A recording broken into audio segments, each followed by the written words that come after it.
Everyone, সুৰভি মেধি লাইফষ্টাইললৈ আপোনালোকক স্বাগতম জনালোঁ। ইমান গৰম হয়নে ৰাইজ, তথাপিতো কিবা এটা খাবই লাগিব। গধূলি সময় চাহলৈ এটা নাস্তা লাগে, তাতে ল'ৰা ছোৱালী থাকিলেতো লাগিবই।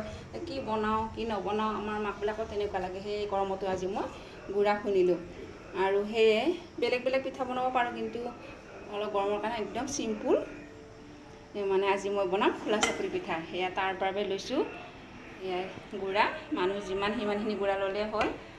আৰু ইয়াত দিলোঁ অকণমান নিমখ।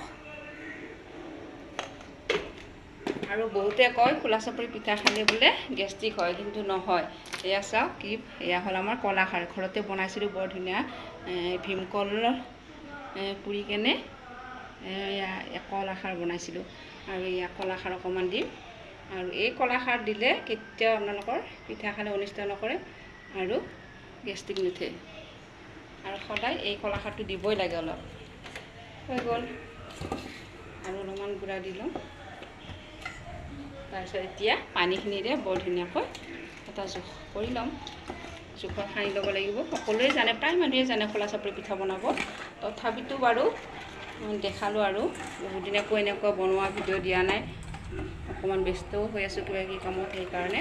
গতিকে আজি গুড়া খুন্দিলোঁ যেতিয়া এইখিনি দেখাই দিলোঁ। এইটো জোখত দি দিলোঁ।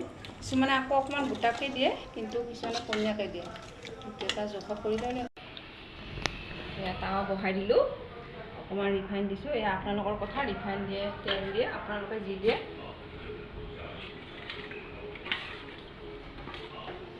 এখন এখনকৈ বনাই যায়। আৰু এই পিঠাটো পাতলাকৈ বনালে বেছি ভাল লাগে খাই।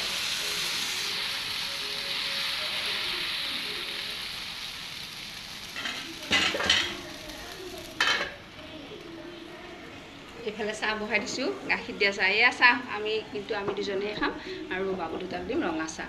সিহঁতক ৰঙা চাহ দিম, কাৰণ পিঠা দি গাখীৰ হৈ গ'ল। পিঠা ইমান কৰি আমি গম পাই যাওঁ।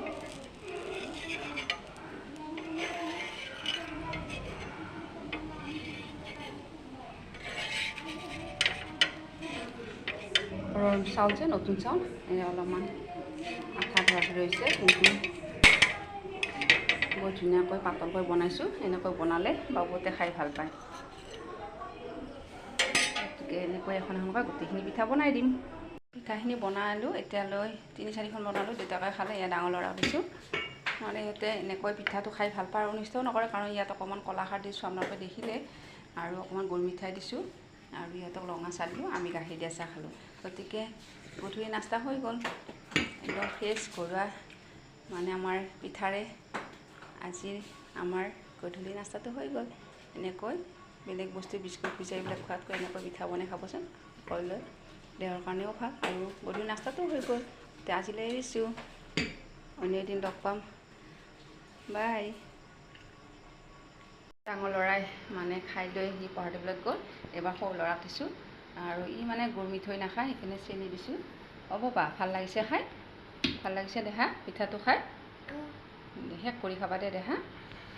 এনেকৈ আপোনালোকক দেখুৱালোঁ, কাৰণ এনেকুৱাকৈ ল'ৰা ছোৱালীক বনাই খুৱাব লাগে।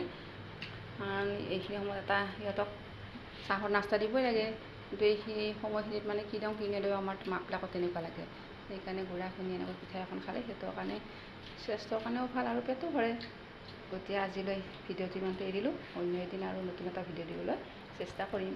বাই।